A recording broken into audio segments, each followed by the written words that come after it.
محترم بھائیوں، باب التوبہ میں حضرت کعب بن مالک رضی اللہ تعالی عنہ کی جو روایت چل رہی ہے اس کا جو باقی حصہ ہے اس کو آج ہم سنتے ہیں۔ ایک بات دل میں یہ بھی آئی کہ ہم ان مجلسوں کی فضیلت کو بھی جانیں تھوڑے تھوڑے دنوں میں کہ یہ جو دین کی جو بھی مجلس لگتی ہے اس کی کیا فضیلت ہے۔ حکیم الامت مجدد ملت حضرت مولانا اشرف علی صاحب تھانوی رحمۃ اللہ علیہ نے یہ حدیث بیان کی ہے ایک مرتبہ واعظ کے درمیان کہ ایسی جہاں کہیں مجلس لگتی ہے تو فرشتے اس مجلس کو گھیر لیتے ہیں اور ان کے بیٹھنے والوں پر ایک قسم کا سکینہ نازل ہوتا ہے، یعنی رحمت اترتی ہے۔ یہی وجہ ہے کہ ہم کسی کے بیان میں بیٹھتے ہیں یا کوئی واعظ سنتے ہیں یا ایسی کوئی بھی ذکر کرتے ہیں تو دل میں ایک ایسی کیفیت ہوتی ہے جو عام حالتوں میں نہیں ہوتی ہے۔ وہی کیفیت ہے جو فرشتے اللہ کی طرف سے دلوں پر نازل کرتے ہیں۔ پھر جب وہ فرشتے اللہ کے دربار میں پہنچتے ہیں تو اللہ رب العزت ان کو یہ سوال کرتے ہیں اور پوچھتے ہیں کہ میرے بندوں کو تم نے کس حال میں پایا؟ تو فرمایا، فرشتے کہتے ہیں کہ باری تعالیٰ وہ لوگ جنت کا سوال کرتے تھے اور جہنم سے پناہ مانگتے ہیں۔ تو فرمایا کہ انہوں نے مجھے دیکھا ہے؟ تو کہا دیکھا تو نہیں، لیکن ان لوگوں کا یہ عمل ہے، یہ حدیث کا خلاصہ ہے۔ تو فرمایا کہ میرے فرشتوں تم گواہ رہو، میں نے ان لوگوں کی بخشش فرما دی۔ وہ فرشتے میں سے ایک فرشتہ عرض کرتا ہے کہ اللہ، اس میں ایک بندہ وہ تھا جو اپنی حاجت کے لیے اس مجلس میں بیٹھا تھا، تیرے دین کی بات سننے کے لیے نہیں بیٹھا تھا۔ تو فرمایا کہ میں نے ان مجلس والوں کی برکت سے اس کی مغفرت فرما دی۔ تو فرمایا کہ یہ بہت قیمتی ایسی مجلسیں ہوتی ہیں، مثال کے طور پر روزانہ عشاء کے بعد تعلیم ہوتی ہے، ہفتہ واری مجلسیں ہوتی ہے، درس قرآن ہوتا ہو، جہاں کہیں ایسی مجلسیں ہو اس کی قدر کرنی چاہیے۔ اور فرمایا کہ یہ ذکر کرنے والے لوگ جو اللہ کو محبوب ہوتے ہیں تو ذکر کا مطلب یہ نہیں ہے کہ تسبیح و تحمیل ہی کرے تبھی وہ ذکر میں ہے۔ صاحب حسن حسین نے فرمایا کہ کل مطیع اللہ فہو ذاکر، کہ ہر وہ بندہ جو اللہ کا فرما بردار ہے وہ ذاکر ہے۔ آدمی نماز پڑھ رہا ہے یہ بھی اللہ کا ذکر ہے، قرآن پڑھ رہا ہے یہ بھی اللہ کا ذکر ہے۔ تو یہ ذاکرین کی جماعت کا بہت فائدہ ہے، اللہ کے ذکر کرنے والوں کا، جس پر میں نے ابھی حدیث آپ کو خلاصہ بیان کیا۔ بہرحال تو ہماری بات یہاں سے باقی تھی کہ حضرت کعب رضی اللہ تعالیٰ عنہ بازار میں ایک مرتبہ گئے، اسی دوران اللہ کے نبی صلی اللہ علیہ وسلم نے بات کرنے سے منع کر دیا تھا سب کو، تو اسی دوران ایک آدمی کو دیکھا جو ان کے بارے میں پوچھ رہا تھا کہ کعب بن مالک کہاں ہے؟ تو کسی نے رہنمائی فرمائی کہ وہ آ رہے ہیں، وہ کعب بن مالک رضی اللہ تعالیٰ عنہ ہے۔ تو پھر آگے کیا ہوتا ہے دیکھیے، اس نے کہا من یدل علی کعب بن مالک، کون میری رہنمائی کرے گا کعب بن مالک سے کی طرف، یعنی کون مجھے ملائے گا؟ فتفق الناس یشیرون له الی حتی جاءنی فدفع الی کتابا من ملک غسان۔ فرمایا کہ لوگ میری طرف اشارہ کرنا شروع ہو گئے اور کہا کہ وہ جو ہے وہ کعب بن مالک ہے، یہاں تک کہ وہ آدمی میرے پاس آیا اور اس کے ہاتھ میں ایک رقعہ تھا، ایک خط تھا، کاغذ تھا جو ملک غسان کی طرف سے تھا، غسان کے بادشاہ نے ان کے نام سے بھیجا تھا، کعب بن مالک اب کیوں بھیجا آگے دیکھو آپ، وَكُنْتُ كَاتِبًا، اور میں تو لکھنے پڑھنے والا آدمی تھا، مجھے سب معلوم تھا کہ اس میں کیا لکھا تھا، میں پڑھنا جانتا تھا. فَقَرَأْتُهُ، تو میں نے اس خط کو پڑھا، اس میں جو تھی بات، فَإِذَا فِيهِ، تو اس میں یہ مضمون تھا، اما بعد فَإِنَّهُ قَدْ بَلَغَنَا أَنَّ صَاحِبَكَ قَدْ جَفَاكَ، وہ ملک غسان لکھتا ہے کہ ہمیں تو یہ معلوم ہوا ہے، ہمیں یہ بات پہنچی ہے کہ آپ کے دوست نے یعنی جناب نبی پاک صلی اللہ علیہ وسلم نے آپ کے ساتھ بے وفائی کی ہے، آپ تو ان کے اوپر اتنے من مٹتے ہیں، اور وہ تو آپ سے ناراض ہو گئے، آپ کو نکال دیا، اور نکالا نہیں، سب کو نہ کہہ دیا کہ ان کے ساتھ کوئی بات نہیں کرے. وَلَمْ يَجْعَلَكَ اللَّهُ بِدَارِ هَوَانٍ وَلَا وَضِيعَةٍ، اور حال یہ ہے کہ اللہ پاک نے آپ کو نہ ذلت کے مقام میں رکھا ہے، نہ آپ کو ضائع کیا ہے. فَالْحَقْ بِنَا نُوَاسِيكَ، آپ ایک کام کرو، ہماری جماعت میں مل جاؤ اور ہم آپ کی عزت کریں گے، ہم آپ کا اکرام کریں گے. کیونکہ ملک غسان اللہ کے نبی صلی اللہ علیہ وسلم کا دشمن تھا، تو کہا کہ آپ ان کو چھوڑ دو، مدینہ کو چھوڑ دو اور ہمارے پاس آ جاؤ اور ہم آپ کی عزت کریں گے. مطلب یہ ہے کہ ہم آپ سے فائدہ اٹھا کر نعوذ باللہ اللہ کے نبی صلی اللہ علیہ وسلم کو نقصان پہنچائیں.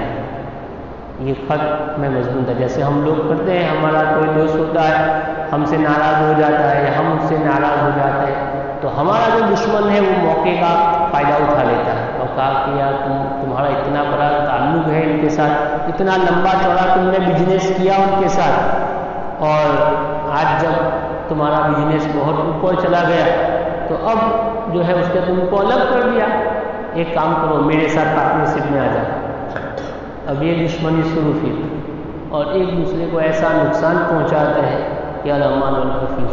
اور یہاں بھی ایسا ہی ہے. دیکھیے آج سے 1400 سال پہلے کہا کہ ہمارے ساتھ آ جاؤ، ہماری جماعت میں مل جاؤ، ہمارے پارٹنر میں مل جاؤ، ہم جو ہے آپ کی مدد کریں گے.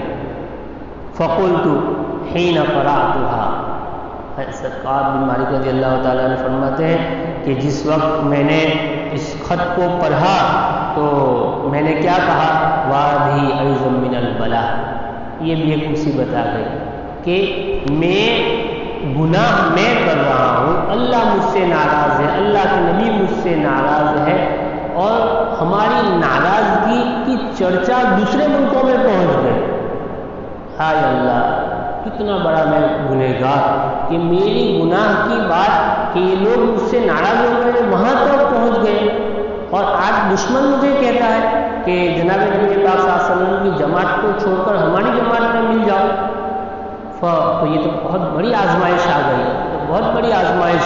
فَتَيَمَّمْتُ بِهَا التَّنُّورَ فَسَجَّرْتُهَا، تو میں نے اس خط کو اس طریقے سے لیا اور اس کو جو ہے آگ میں ڈالنے کا ارادہ کیا، اور وہاں تندور تھا اس میں ڈال کے اس کو جلا دیا. یعنی یہ کہنا چاہتے تھے کہ یہ دشمنی کی تم بات کرتے ہو جناب نبی پاک صلی اللہ علیہ وسلم کے ساتھ، بلکہ ایسی حالت میں کسی نے جناب نبی پاک صلی اللہ علیہ وسلم کی طرف نگاہ اٹھا کر بھی دیکھی تو آنکھیں نکال لیں گے. یہ ہو ہی نہیں سکتا کہ ہم جو ہے آپ کا دامن چھوڑ کے تمہارے پاس مل جائے. حتیٰ اذا مضت 40 من ال50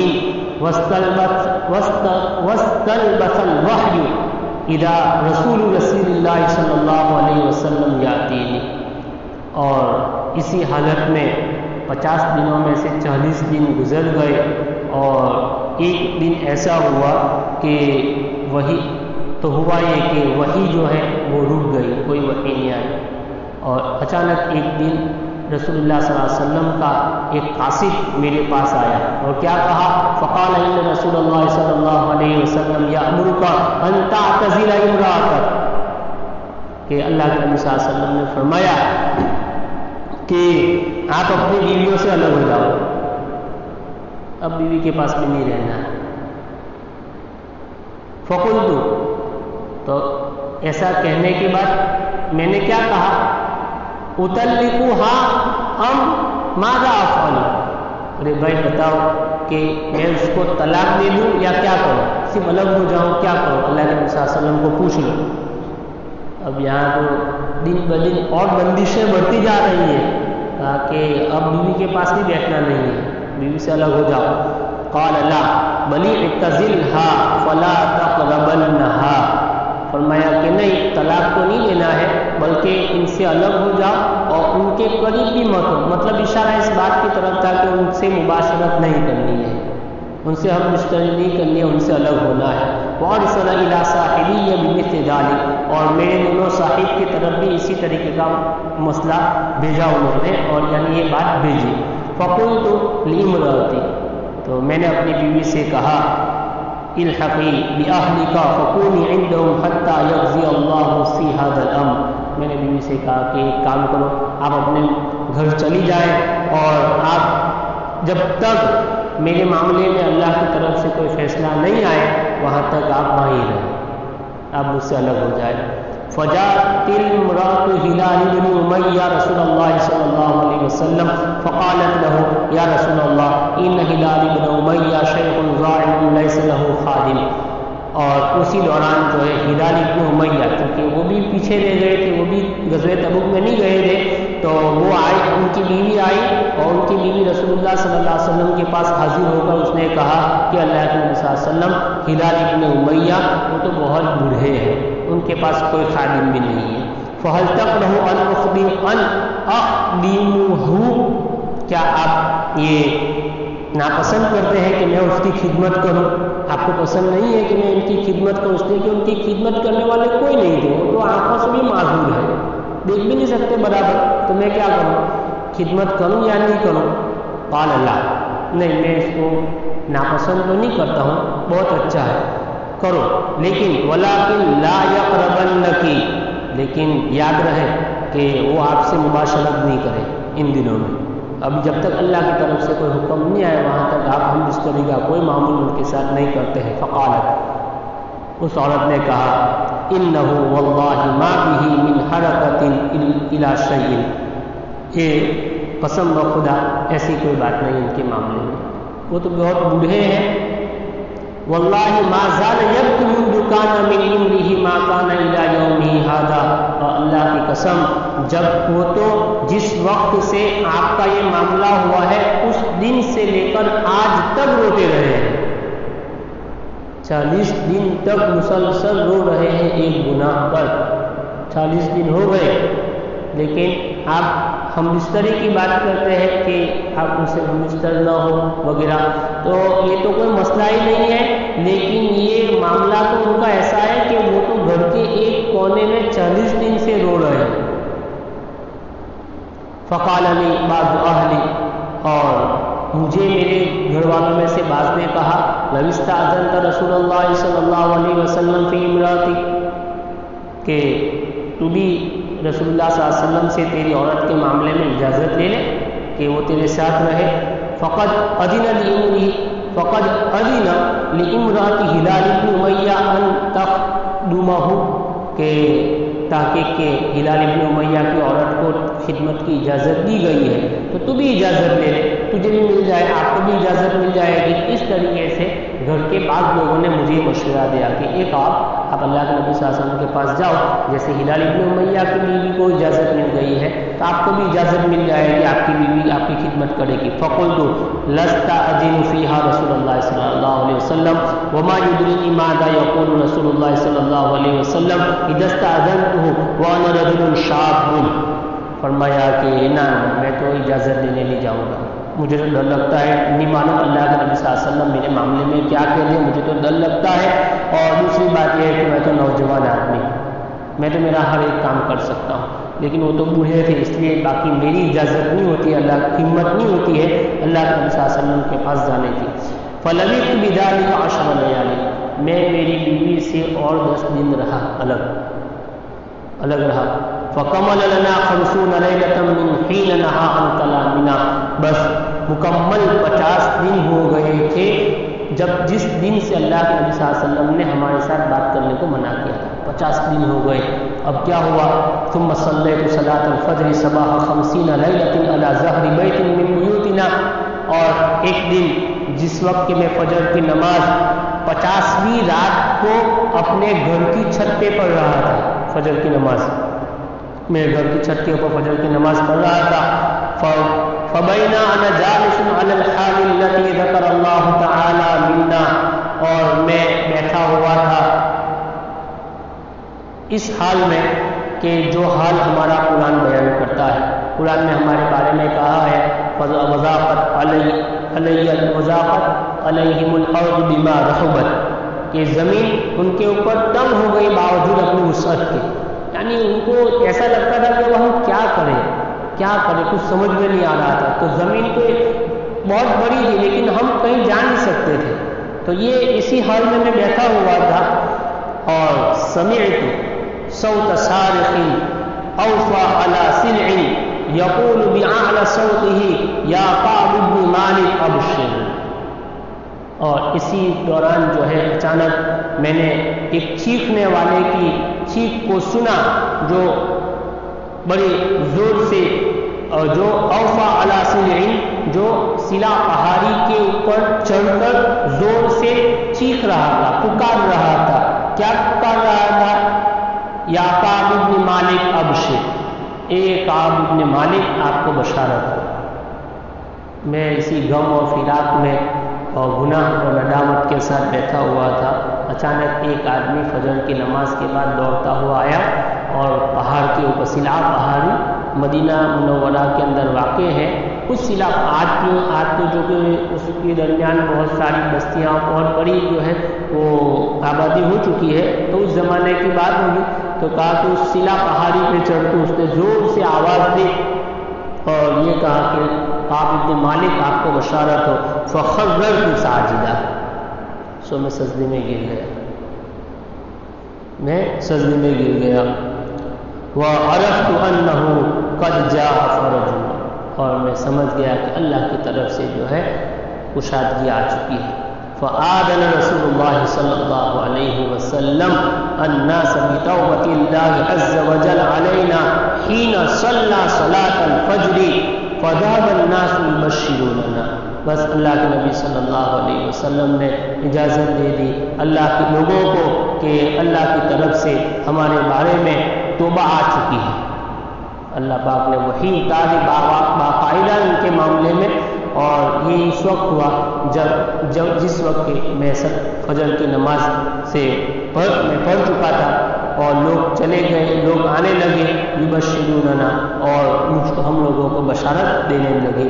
فذهب قبل صاحبیہ، اور لوگ جو ہے میرے دونوں بھائی اور صاحب کی طرف بھی جانے لگے مبشرون، اور ان کو بھی جو ہے بشارت دینے لگے۔ ورقد رجل الی فرسا، ایک آدمی دوڑتے ہوئے گھوڑے سے میری طرف آیا، وسعى ساع من اسلم قبلی واوفى علی الجبل، اور ایک دوڑنے والے نے تو کوشش کی جو قبیلہ بنو اسلم میں سے تھا، اور وہ پہاڑ کے اوپر چڑھ گیا۔ وکان الصوت اسرع من الفرس، اور اس کی آواز گھوڑے کی آواز سے جو ہے بلند تھی، مطلب اس ایک جو آدمی آیا تھا وہ بہت زور سے آواز لگا رہا تھا۔ فلما جاءني الذي سمعت صوته يبشرونني نزعت له ثوبي فكسوتهما إياه ببشارته، تو میں نے یہ کیا کہ جس وقت میں نے اس کی بات کو سنا بشارت دینے والے کی کہ اللہ پاک نے تمہارے معاملے میں ابھی قرآن کی آیت اتاری ہے، اور آپ کو بارے میں فرمایا ہے لقد تاب اللہ، پوری آیت جو ابھی آ رہی ہے وہ پوری آیت اللہ پاک نے آپ کے معاملے میں اتاری ہے۔ تو میں نے یہ بشارت جب سنی تو میں نے جو کپڑے پہنے ہوئے تھے تو وہ کپڑے اس کو جو ہے ہدیے میں دے دیے، میں نے وہ کپڑے ان کو ہدیے میں دیے۔ اب آگے صحابی کی حضرت تو دیکھو، واللہ ما املک غیرہما یومئذ، اس وقت ان دو کپڑوں کے علاوہ بھی میرے پاس کوئی چیز نہیں تھی، لیکن مجھے میری توبہ جو اللہ پاک نے قبول کی، مجھ سے جو غلطی ہو گئی، اور نبی پاک صلی اللہ علیہ وسلم نے بات چیت کرنا بند کر دیا، اب آسمان سے ہمارے لیے جو بشارت اتری ہے اور توبہ کا جو اعلان ہوا ہے، مجھے اس درجہ خوشی ہوئی کہ سب سے پہلے تو میں سجدے میں گر گیا، اور سجدے میں گرنے کے بعد اس بشارت دینے والے کو جو میں نے کپڑے پہنے ہوئے تھے، میرے پاس دو ہی جوڑے کپڑے تھے جو میں نے پہنے تھے، دو چادر ہوگی اور بھی کوئی کپڑا ہوگا جو پہنا ہوگا وہ ان کو دے دیا۔ اور پھر میں نے کیا کیا، واستعرت ثوبین فلبستهما وانطلقت اتأمم رسول اللہ صلی اللہ علیہ وسلم، اور میں نے 2 کپڑے عاریتاً لیے اور اس کو پہن لیے. کسی کے پاس گیا میں اور کہا کہ 2 کپڑے مجھے دو. وہ کپڑے تو چلے گئے، میں نے ہدیے میں دے دیے، اب میرے پاس کچھ بھی نہیں ہے. میں جناب نبی پاک صلی اللہ علیہ وسلم کے پاس جانا چاہتا ہوں، مجھے اچھے سے 2 کپڑے دو. اور تو میں نے رسول اللہ صلی اللہ علیہ وسلم کے پاس جانے کا ارادہ بنا لیا، کیونکہ سب سے پہلی خوشی تو یہی ہے آسمان سے اترنے کے بعد کہ نبی پاک صلی اللہ علیہ وسلم کا چہرہ انور دکھا جائے. يتلقاني الناس فوجا فوجا يهنئونني بالتوبة ويقولون لي لتهلك توبة الله عليك. اور لوگ جماعت در جماعت آتے تھے، لوگ جماعت در جماعت مجھے ملتے تھے اور مجھے یہ بشارت دیتے تھے، مجھے مبارکباد دیتے تھے اور کہتے تھے کہ اللہ پاک نے آپ کی برات اور آپ کی توبہ کو جو ہے اتارا ہے. حتی دخلت المسجد، یہاں تک کہ میں مسجد میں داخل ہو گیا. فَإِذَا رسول اللہ صلی اللہ علیہ وسلم جالس حولہ الناس، اور نبی پاک صلی اللہ علیہ وسلم تشریف فرما تھے اور لوگ ان کے ارد گرد بیٹھے ہوئے تھے. فقام طلحة بن عبید اللہ رضی اللہ تعالی عنہ یہرول حتی صافحنی وہنأنی. تو ان تمام لوگوں میں سے طلحہ ابن عبید اللہ رضی اللہ تعالی عنہ کھڑے ہوئے اور دوڑتے ہوئے میرے پاس آئے اور مجھ سے مصافحہ کیا اور مجھے جو ہے مبارکباد دینے لگے. واللہ ما قام رجل من المہاجرین غیر، اور قسم بخدا ان کے علاوہ مہاجرین میں سے کوئی کھڑا نہیں ہوا. فقان کعب لا ینساها لطلحہ، اور یہ کعب جو ہے قسم بخدا کبھی بھی طلحہ کو نہیں بھولے گا، کبھی بھی طلحہ کو نہیں بھولے گا کہ سب لوگوں میں سے وہی سب سے پہلے دوڑتے ہوئے آئے اور مجھے گلے ملے اور مجھے یہ بشارت دی، میں زندگی بھر ان کو یاد رکھوں گا. قال قعب فلما سلمت على رسول الله صلى الله عليه وسلم قال وهو يبرق وجهه من السرور ابشر بخير يوم مر عليك منذ ولدتك امك. تو پھر جب میں نے رسول اللہ صلی اللہ علیہ وسلم کو سلام پیش کیا، حضرت کعب فرماتے ہیں کہ اللہ کے نبی صلی اللہ علیہ وسلم کا چہرہ مارے خوشی کے چمک رہا تھا، خوش ہو گئے تھے اللہ کے نبی. اور کیا فرمایا؟ ابشر بخیر یوم، اور فرمایا کہ کعب جس وقت سے آپ کی ماں نے آپ کو جنا ہے اس وقت سے لے کر آج تک ان دنوں میں سے سب سے بہتر دن آج کا دن تیرے لیے دن آج کا دن تیرا ہے کہ بہت مبارک دن ہے آج کا. فقلت امن عندک یا رسول اللہ ام من عند اللہ. لیکن میں نے جب سوال کیا اللہ کے نبی صلی اللہ علیہ وسلم کو، اللہ کے نبی صلی اللہ علیہ وسلم نے اس کا جواب بھی دیا. لیکن میں آپ کو یہ سوال کرتا ہوں کہ یہ برات اور یہ راضی ہو جانا یہ آپ اپنی طرف سے کرتے ہیں یا اللہ پاک نے کوئی حکم اتارا ہے؟ قال لا بل من عند اللہ عز وجل. تو کہنا میں اپنی طرف سے نہیں کہہ رہا ہوں، اللہ پاک نے آپ کو معاف کر دیا ہے. وقال رسول اللہ صلی اللہ علیہ وسلم اذا سر استنار وجهه حتى كأن وجهه قطعة قمر. اور یہ تو آپ صلی اللہ علیہ وسلم کی عادت شریفہ تھی. یہ حضرت کعب رضی اللہ تعالیٰ عنہ جو ہے بیچ میں ایک بات بیان کرتے ہیں کیونکہ اپنے بیٹے کو قصہ سنا رہے تھے تو فرمایا کہ یہ تو آپ صلی اللہ علیہ وسلم کی عادت مبارکہ تھی کہ جب بھی آپ خوش ہوتے تھے تو آپ کا چہرہ ایسے چمکتا تھا جیسے 14ویں چاند جس طرح چمکتا ہے اس طرح آپ صلی اللہ علیہ وسلم کا چہرہ جو ہے چمکتا تھا. وَكُنَّا نَعْرِفُ ذَلِكَ مِنْهُ، اور ہم اسی سے پہچان جاتے تھے کہ آج اللہ کے نبی صلی اللہ علیہ وسلم بہت خوش ہے. فلما جلست بین یدیہ، پھر جب میں اللہ کے نبی صلی اللہ علیہ وسلم کے سامنے بیٹھا فقلت یا رسول اللہ ان من توبتی ان انخلع من مالی صدقۃ الی اللہ والی رسول اللہ والی رسولہ. اور میں نے کہا کہ اللہ کے نبی صلی اللہ علیہ وسلم میری توبہ کا ایک حصہ یہ بھی ہے کہ میں میرے پورے مال کو اللہ اور اس کے رسول کے لیے صدقہ کر دوں. میری توبہ کا ایک حصہ یہ بھی ہے، یعنی میری توبہ جب قبول ہو گئی کہ اللہ کے نبی صلی اللہ علیہ وسلم آپ میرا پورا مال جو ہے لے لیجئے، میرا پورا مال لے لیجئے. اور فقال رسول اللہ صلی اللہ علیہ وسلم امسک علیک بعض مالک فهو خیر لک. تو میں نے اللہ کے نبی صلی اللہ علیہ وسلم نے فرمایا کہ آپ کے مال میں سے کچھ حصہ رکھو، سب اللہ کے راستے میں مت دے دو. فقلت اننی امسک سہمی الذی بی خیبر، میں میرے لیے جو ہے خیبر میں سے جو حصہ ملا ہے وہی رکھتا ہوں، باقی سب مال میں نے آپ کو اللہ کے راستے میں دے دیا. وقلت یا رسول اللہ ان اللہ تعالی انما انجان بالصدق، اور اللہ کے نبی صلی اللہ علیہ وسلم مجھے اللہ نے جو معاف کیا ہے وہ سچے بولنے کی بنیاد پر کیا ہے، میں نے جو سچ بولا اس کو اللہ پاک نے مجھ کو معاف کیا. وَإِنَّ مِن تَوْبَتِي أَلَّا أُحَدِّثَ إِلَّا صِدْقًا مَا بَقِيتُ، اور میں امید کرتا ہوں کہ جب تک میں زندہ رہوں گا کبھی جھوٹ نہیں بولوں گا، ہمیشہ سچ بولوں گا، کیونکہ مجھے صدق پہ ہی اتنا بڑا انعام اللہ پاک نے دیا ہے. اب ایک آدمی کعب بن مالک رضی اللہ تعالیٰ عنہ اپنے آپ کو تو معمولی سمجھتے ہیں کہ میں ایک کیسا آدمی، اور میری برات آسمان سے اتری، میری برات آسمان سے اللہ پاک نے اتاری، اللہ نے مجھے میری معافی کا اعلان آسمان کے اوپر سے کیا، تو یہ صدق کی بنیاد پر. فواللہ ما علمت احدا من المسلمین ابلغ اللہ تعالی فی صدق الحدیث منذ ذکرت ذلك لرسول اللہ صلی اللہ علیہ وسلم احسن مما ابلانی اللہ تعالی. اور اس پوری عبارت کا ترجمہ یہ ہے کہ یہ سچ بات بولنے کی بنیاد پر اللہ پاک نے جو میرا انعام اور اکرام کیا ہے، مجھے نہیں معلوم ہو کہ کسی مسلمان کو ایسا آزمایا گیا ہو اور ان کو ایسا انعام ملا ہو جیسا مجھے انعام ملا، یعنی بہت بڑا انعام ملا. واللہ ما تعمدت کذبۃ منذ قلت ذلك رسول اللہ صلی اللہ علیہ وسلم الی یوم ھذا، اور میں قسم کھاتا ہوں کہ میں نے ارادہ کیا ہے کہ میں اس وقت سے لے کر آج تک کبھی جھوٹ نہیں بولا. وَإِنِّي لَا أَرْجُو أَن يَحْفَظَنِيَ اللَّهُ تَعَالَى فِيمَا بَقِيَ، اور مجھے امید ہے اور مجھے امید ہے کہ اللہ پاک میری باقی زندگی بھی اسی حالت پہ گزارے کہ میں کبھی جھوٹ نہیں بولوں. قال فأنزل اللہ تعالی، اور وہ آیت کیا ہے جس آیت میں ان کی معافی کا اعلان ہوا، لقد تاب اللہ علی النبی والمہاجرین والانصار الذین اتبعوہ فی ساعۃ العسرۃ. پوری آیت جو ہے اخیر تک جو ہے سورہ توبہ میں 117 سے لے کر 19 تک انہی کے معاملے میں اتری ہے.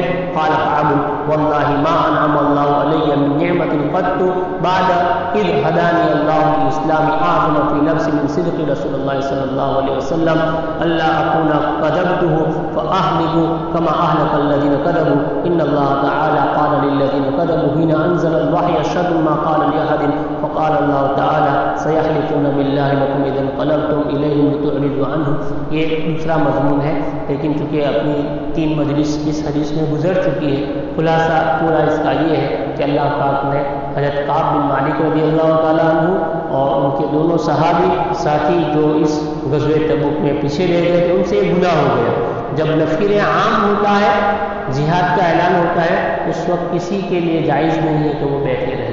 یہ لوگ نہیں گئے، گناہ ہو گیا، لیکن گناہ کو ندامت کو دیکھو آپ، صحابہ سے ایسی چوک ہو جاتی تھی اور اس پر ندامت کا آپ دیکھو کہ آسمان سے ان کی معافی کا اعلان آتا ہے. اس لیے کسی بھی آدمی کو یہ حق نہیں ہے کہ صحابہ کے گناہ کو ایسا سمجھے کہ اللہ پاک نے جو ہے انہوں نے اللہ کی بہت نافرمانی کی ہے اور ان کو اللہ نے معاف نہیں کیا. اور بغض رکھنا صحابہ سے یہ جو ہے اپنی آخرت بگاڑنے کے برابر ہے. یہ بہت بڑا گناہ ہے کہ کوئی آدمی صحابہ کی شان میں گستاخی کرے.